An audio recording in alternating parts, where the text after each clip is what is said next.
begin today's lesson, you need 3 squares of paper.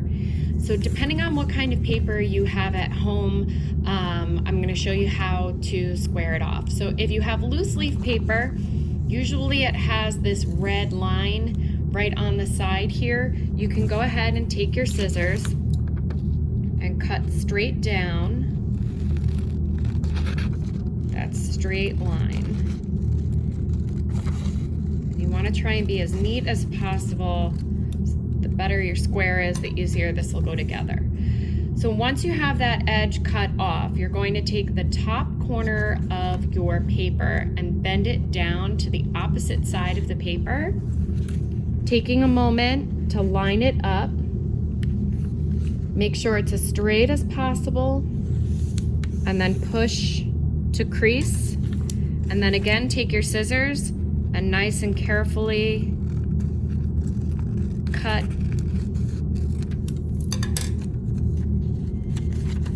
to create a square.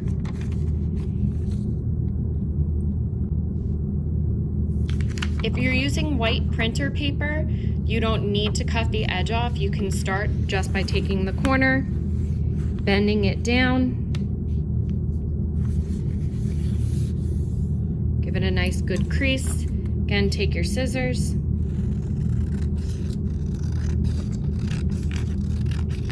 and cut to create your square.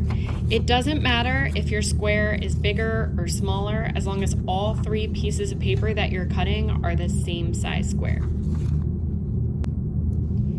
If you're using magazine pages and you were lucky enough to get the magazine page out with a nice smooth edge, you can do the same thing that you had done previously with the white paper and the notebook paper, just taking the one corner, bending it down to the edge, giving it a crease, and cutting off the extra flap of paper.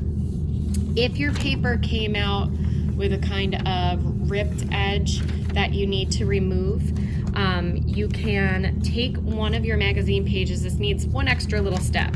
Take one of your magazine pages with the edge that was cut nice and smooth. You're going to line up the edge of the top of one piece of paper with the side of the other one. This is going to give you a straight edge. You can take a pencil and then very carefully just kind of trace along that edge. If you have a ruler, you can kind of go in and darken that line. Make sure it's nice and straight. And then you'll take your scissors,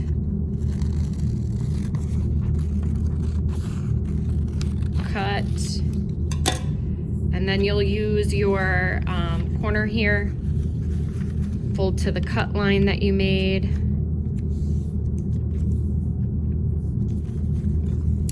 And then cut off that extra piece.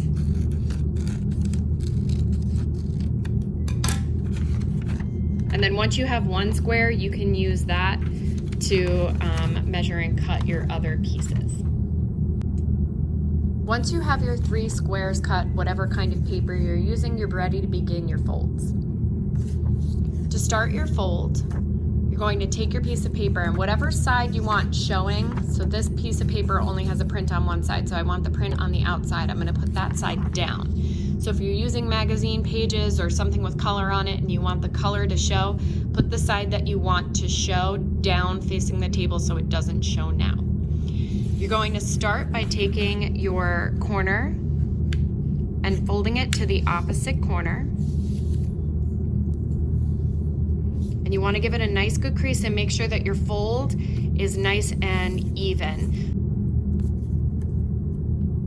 Take time to fold your folds really nice and even. The more even your lines fold and line up now, the easier this will go together later. So once you get it folded in half, you're going to take the bottom corner, so this is my open side. You're going to take one of these folded corners and go to the open top. And then you're going to do the same thing on the other side.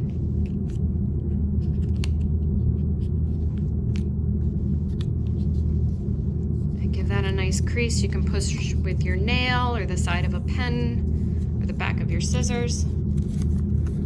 Open those flaps up, and now I'm taking the open side of my triangle and bringing it right to the edge here. So I folded one piece. I'm going to do the same thing with all of my pieces.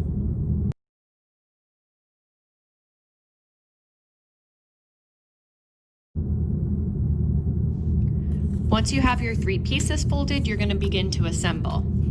You'll start by taking the triangle and putting that open corner facing down on the table. You're going to take the folded corner and slide it inside one of the folded corners of the other triangle. You'll take your third one, slide it right into that pocket of the other triangle so all 3 are linked together.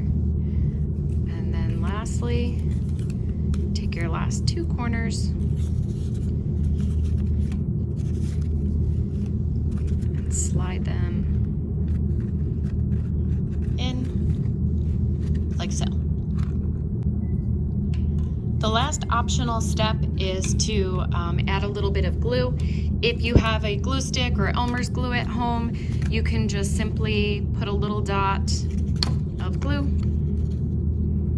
into the base of the bowl, lifting each layer.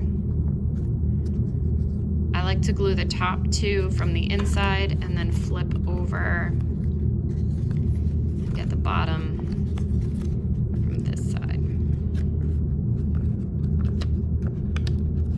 Now this step isn't necessary, but it's just a little something extra to add a little bit more security to the inside of your container. And there you have your origami bowl.